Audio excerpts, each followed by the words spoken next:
Mesdames, Messieurs, bonsoir et bienvenue à cet autre rendez-vous d'information sur Spectrum Télévision. Depuis quelques heures, la nouvelle fait le tour de la capitale économique et d'autres villes du Cameroun.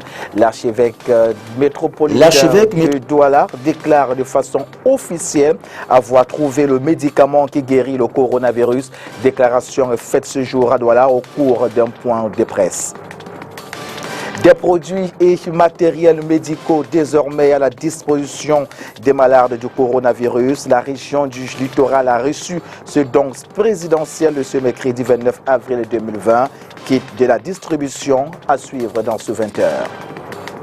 Camerco, de nouveau dans la tourmente du fait du coronavirus. L'entreprise à capitaux publics envisage de mettre 371 employés en chômage. Une fois de plus, bonsoir. Nous le disions en titre, après moult supputations autour du produit mis sur pied par l'archevêque métropolitain de Douala, l'homme de Dieu a décidé de sortir de son silence au fin d'éclairer la lanterne de l'opinion nationale et d'ailleurs. C'était ce jour au cours d'un point de presse. Suivons plutôt ce reportage. L'archevêque métropolitain de Douala a voulu, dès le départ, adopter l'attitude d'un homme sage au moment où l'annonce des résultats de son travail de recherche des médicaments anti-Covid-19 faisait déjà ses effets. Entre découverte du vaccin du coronavirus et un médicament qui neutralise les symptômes du virus en question, il était difficile de trouver le juste milieu. Et du coup, est venue s'installer la confusion au sein de l'opinion nationale. Chacun y allait alors selon son interprétation. Voilà que le vieux sage et homme d'église décide de sortir de son silence pour éclairer la lanterne des sensibilités sociales d'ici et d'ailleurs. À l'heure actuelle, je puis dire que le produit que j'ai mis sur pied est très efficace contre le coronavirus. L'archevêque en veut pour preuve des tests qui ont été menés sur des malades du coronavirus, parmi lesquels des médecins. Chaque patient sur qui ces tests ont été effectués ont retrouvé la guérison. Toutes les personnes à qui on a appliqué le produit, personne n'est mort. Même dans les personnes qui étaient déjà, dont l'état était déjà bien avancé, toutes ces personnes ont retrouvé la santé. D'ailleurs, parmi lesquels beaucoup de médecins, puisque c'est eux qui sont les plus exposés. Pour l'heure, celui qu'on pourrait considérer comme le rédempteur dit s'activer désormais pour que le produit soit donné à un grand nombre de personnes. Si nous réussissons à préparer le produit en grande quantité, je crois qu'on pourra, n'est-ce pas, sauver la vie de beaucoup de personnes. Donc c'est ce que je voulais dire, en conclusion, que le produit est efficace contre le coronavirus. Voilà qui met un terme aux supputations autour du produit mis sur pied par le prélat de l'archidiocèse de Douala. Il reste maintenant que le dit produit soit mis à la disposition de tous ceux qui souffriraient de la maladie au coronavirus. Toujours dans le cadre de la lutte contre le coronavirus, on va signaler que la région du littoral a réceptionné ce jour le don spécial du chef de l'État. La réception a été faite par le gouverneur de la dite région. Le cargo, la cargaison des produits et matériels de santé a donc été reçue ce jour. La distribution s'effectuera dans les tout prochains jours dans tous les arrondissements dont regorge la région du littoral. Reportage. Le chef de l'État est à l'écoute de sa population et il agit sans bruit. Et c'est sans tambour ni trompette que le don spécial du président de la République contre le coronavirus est rentré dans la région du littoral. Dans le cadre de la lutte contre le coronavirus dans la région du littoral, le don spécial du chef de l'État envoyé à tous les départements, à tous les arrondissements de la région littorale est constitué pour les 34 arrondissements de 1870 cartons de savon, de 1020 bidons de 30 litres, de 6800 seaux et de 34 000 cas chenés. Il convient d'ajouter qu'il y a une cargaison de gel hydroalcoolique qui sont également compris dans ce don pour la région du littoral. Par centaines de camions, celui-ci est parti de Yaoundé hier 28 avril. Ce 29, il a été réceptionné pour distribution par le gouverneur de la région. Dans une telle situation, il n'y a qu'un seul mot qui sied. La région du littoral, dans sa globalité, dit merci au chef de l'État pour avoir pensé aux populations les plus vulnérables. Vous constatez avec moi que ces dons vont dans les arrondissements. Ça veut dire que tout le monde est concerné depuis l'arrondissement. Le littoral en a 34, les 34 vont recevoir et chacun pourra obtenir dans sa concession un tout petit geste du chef de l'État, un geste qui sauve, soit pour laver les mains, soit pour se prémunir de ceci ou de cela, des cache-nez et autres. Le 20 avril dernier, Paul Biya, le chef de l'État, a accordé un don spécial aux 360 arrondissements du Cameroun. Celui-ci s'élève à 2 milliards de francs CFA et il a pour but de renforcer auprès des populations les mesures visant à contenir la propagation du coronavirus au Cameroun. Et puisqu'on parle de ce don spécial du chef de l'État accordé aux personnes malades du coronavirus, on va indiquer ce soir que le ministre de l'administration territoriale a transféré ces dons par convoi. Départ, Hôtel des Villes Yaoundé, dites-vous Mireille Sabdier. Constitués de dizaines de camions, les convois remplis de dons en nature pour lutter contre le coronavirus offerts par le chef de l'État ont pris les directions des 10 régions que compte le Cameroun sous la supervision du ministre de l'administration territoriale, en présence du gouverneur de région, du préfet du Mfundi, des militaires et des agents de la protection civile du ministère de l'administration territoriale. Le package est constitué de kits de tests rapides de dépistage destinés aux établissements médicaux, de plusieurs appareils d'assistance respiratoire, de 50 000 cartons de savon de lessive, près de 1,5 million de masques de protection pour les populations, 50 000 masques chirurgicaux pour le personnel hospitalier, 75 000 seaux de ménage et enfin de 40 000 bidons de lave-mains d'une capacité de 30 litres chacun. Le convoi de la région du Sud, il prendra le chemin des Molova, je crois que le gouverneur là, il va les accueillir. Et ensuite, les autres convois vont partir. Tous les convois partent dans les régions. Je peux vous dire que quand le chef d'État fait une décision, cette décision est appliquée à la lettre et avec célérité. D'une valeur de 2 milliards de francs CFA, le matériel offert par le président de la République sera mis à la disposition des populations.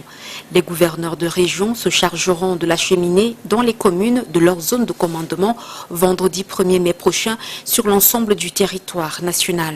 Tout ce matériel est la fabrication des industries locales, a indiqué le ministre Paul Tangandji.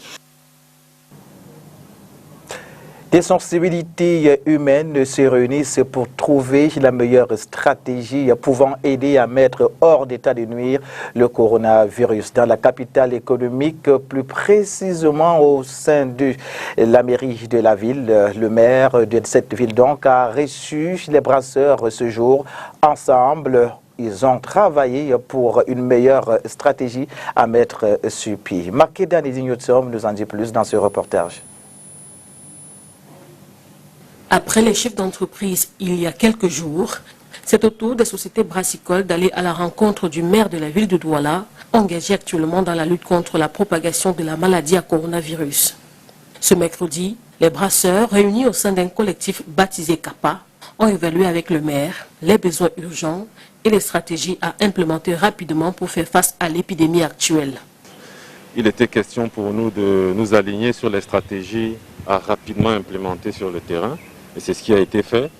Donc nous allons, avec l'aide des équipes de monsieur le maire et évidemment de tous les partenaires du CAPA, assurer que les équipes techniques travaillent rapidement pour pouvoir mettre, par exemple, comme on le disait tout à l'heure, des cubiténaires pour le lavage des mains à tous les grands carrefours, mais surtout assurer dans la communication que les messages clés sur les gestes barrières soient véhiculés le plus rapidement et le plus massivement possible afin de nous assurer que nous bloquons non seulement l'évolution de la pandémie, mais que nous passons aussi les messages citoyens à tous les concitoyens de la ville de Douala.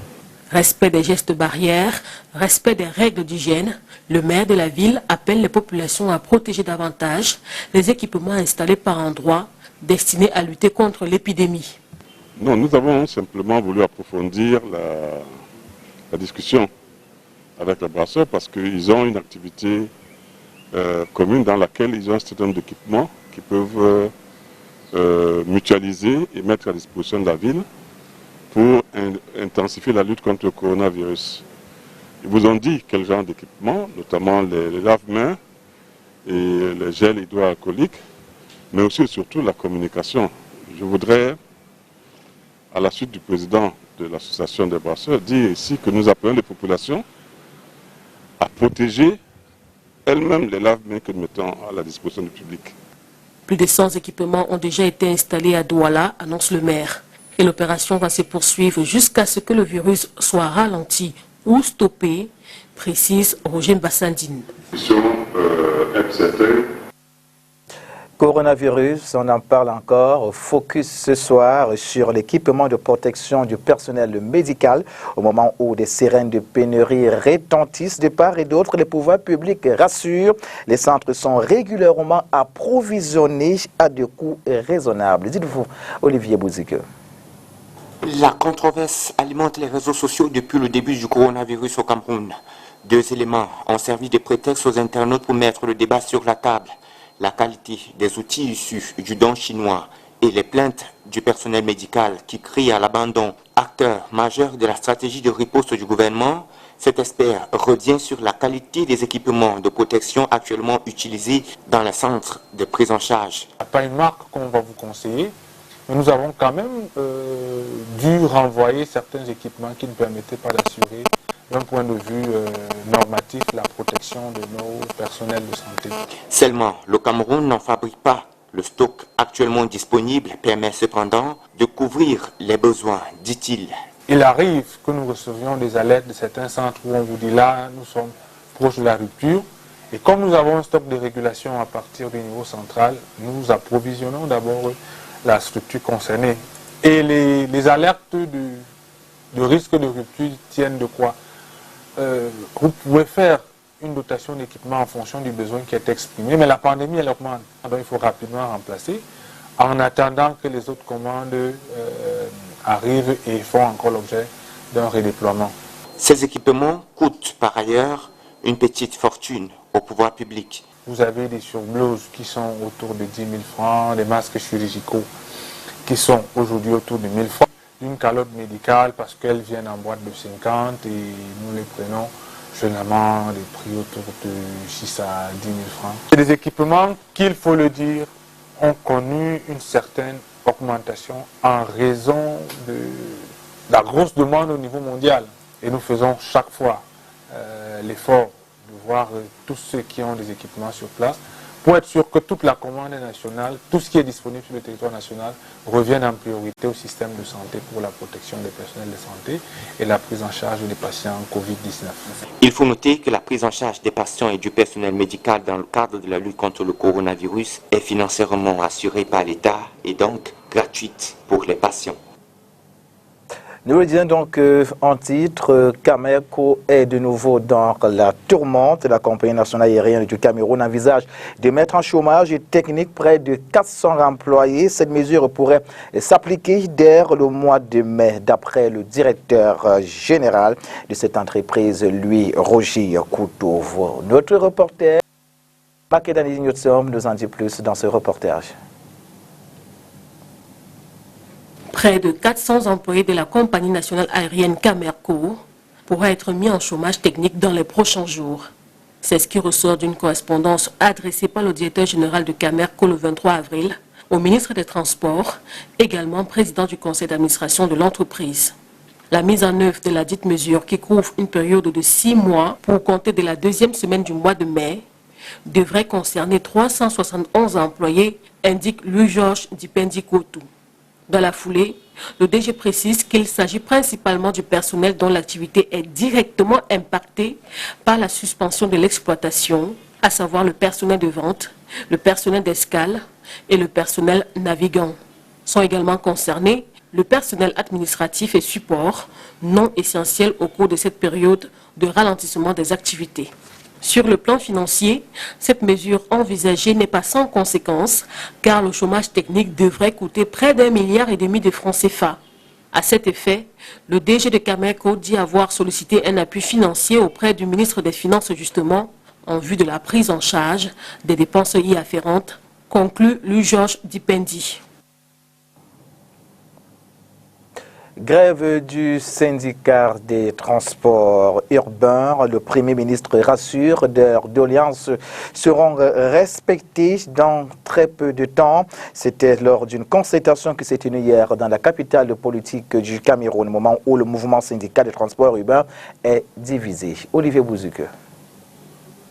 Au lendemain de la grève reportée du 27 avril dernier, la rencontre entre les syndicats des transports urbains et le Premier ministre visait un objectif principal. Le chef du gouvernement tenait à rassurer les transporteurs que leurs revendications sont sur la bonne voie. Il nous a dit qu'il était sur le point de transmettre nos revendications à sa hiérarchie. Selon les initiateurs de la grève, l'idée était de faire pression sur le gouvernement pour véritablement obtenir une suite favorable à leurs doléances. On était en négociation, on était tombé d'accord qu'avant le 27, et ils devaient nous accorder des mesures d'accompagnement. Sauf que cette idée n'était pas partagée par la majeure partie de leur mouvement syndical qui s'est finalement fractionné en deux. Le premier groupe accuse le second de faire du chantage au gouvernement. Le second groupe, quant à lui, estime que le premier est manipulé par des forces tapis au sein du gouvernement. Pour taire les querelles, Joseph Diongouti leur a réitéré l'intention de son équipe à respecter les délais prévus lors des précédentes réunions. Il nous a effectivement rassuré que d'ici la fin de cette semaine, ou au plus tard, puisqu'on ne sait jamais, en début de la semaine prochaine, nous aurons des retombées. Nous on attend. Si ce n'est pas fait, je crois qu'ils vont nous arrêter tous là, vrai. Nous allons dire maintenant que le transport interurbain, le transport routier, le transport urbain, on va attendre sur place jusqu'à ce que quelques mesures d'accompagnement nous soient accordées. Il revendique entre autres la baisse du prix du carburant à la pompe, la dotation des syndicats du matériel de protection contre le coronavirus. Drame de Garbo, le ministre de la Communication, René Manuel Sadi, fait quelques clarifications sur les actions menées donc par le gouvernement, les actions de communication menées par le gouvernement. Il a fait savoir ce jour au cours d'un point de presse témoin. Lors de ce point de presse, notre reporter Mireille Sabier. Une semaine après le compte rendu du rapport d'enquête instruit par le président de la République, Paul Biya, qui parle de bavure de certains éléments de l'armée camerounaise, dans la localité de Ngarbou, le porte-parole du gouvernement monte au créneau pour faire des précisions sur les sorties gouvernementales d'alors. Il n'a jamais été dans l'intention du gouvernement de travestir les faits, en même temps qu'il en atteste la bonne foi. Le communiqué du ministre d'État, secrétaire général de la présidence de la République, est d'ailleurs sans équivoque à ce sujet. Lorsqu'il affirme que, revenu en Toumbo, le sergent Baba Guida, qui a conduit l'opération, a adressé à sa hiérarchie un compte rendu volontairement biaisé. Pour le ministre de la Communication, à aucun moment le gouvernement n'a occulté le fait qu'il y ait eu des morts parmi les civils. Seul leur nombre exact et la responsabilité des auteurs de ces pertes en vies humaines ont été dissimulés à dessein par les éléments des forces de défense et de sécurité engagés dans l'opération prise de panique. À peine les principales conclusions de l'enquête prescrite par le président de la République consécutivement à ces événements malheureux ont-elles été rendues publiques que des voix se sont élevées ici et là, par médias et réseaux sociaux interposés, pour dénoncer ce qu'elles considèrent comme des mensonges proférés naguère par le gouvernement de la République au sujet des 10 événements. Pour ces profondeurs d'obédience diverses, et qui sont toujours les mêmes, les résultats de cette enquête viennent confondre le gouvernement dans une sorte de déni de vérité eu égard aux faits tels qu'ils s'étaient déroulés. Il faut dire qu'au moment des faits qui se sont déroulés dans la nuit du 13 au 14 février 2020, l'on avait observé une dissonance dans les différentes sorties gouvernementales, ce qui a laissé penser l'opinion nationale et internationale que le régime de Yaoundé voulait cacher la vérité sur l'affaire Garbo. Nous sommes en plein dans le mois du jeûne de Ramadan. Ici, des actions où gestes essentiels sont donnés ou sont observés, la prière, l'abstinence et le jeûne. Focus ce soir sur la rupture du jeûne. C'est avec vous, Oriane Donquin. Au cours du mois du jeûne de Ramadan, un certain nombre d'actes sont observés. Les actes spécifiques de ce mois de Ramadan, il y a le jeûne, il y a l'abstinence, dès l'aube jusqu'au coucher du soleil. Et là, pour ce faire, on se réveille le matin, on consomme ce qu'on appelle le sahour. Et ce sahour, c'est ce petit déjeuner qui est très très important parce que garni de beaucoup de bénédictions. Comme le prophète sallallahu alayhi wa sallam le disait, que akalatu sahour baraka, baraka, c'est-à-dire la nourriture du sahour est une bénédiction d'Assa. La rupture est également un moment important car le Seigneur écoute les invocations du jeûne et celles-ci sont exauçables. Alors on commence par les dates d'un nombre impair, 3, 5, 7. Oui, vous savez que les dates sont très riches en beaucoup de vitamines qui ont de la vitalité dans l'être humain. Et voilà, après ça, on peut boire de l'eau, on peut consommer d'autres nourritures. Et s'il n'y a pas de date, on prend quelques gorgées de l'eau et ainsi on aurait rompu son jeûne. On fait suivre cela des invocations de rupture de jeûne. Ce mois de prière, d'abstinence et de jeûne est une période spéciale pour tout musulman car en plus de le rapprocher de Allah, permet également de tester soi-même sa foi. Avec nos partenaires de la Voix de l'Amérique, rendons-nous à présent du côté de l'Afrique du Sud où l'accueil des médecins cubains s'est fait avec tambour et trompette. People of South Africa to welcome the Cuban doctors to our country. We take this opportunity on behalf of over 60. If I had my way, I would be leading you in a bed and South African Airways for all the hard work in bringing our Cuban comrades to South Africa. So significant. Muy significativo para nosotros. Muy significativo. The first brigade of Cuban doctors land on this day at this time. I wish to conclude by thanking estimadas camaradas nuestros. These men and women have to work alongside. I will call upon the Minister of Defense, Minister Nasser Bela, and Mr. Nagula to come and welcome all of us. Well, my spirit. Voilà, c'est avec ce reportage que nous mettons un terme à cette autre édition d'information sur Spectrum Télévision. Retrouvons-nous demain, même heure, même chaîne, mais déjà dès 8h, vous aurez quelques informations fraîches. Restez fidèles, mesdames, messieurs, le programme se poursuit en temps réel sur Spectrum Télévision. Bonsoir à tous et à toutes.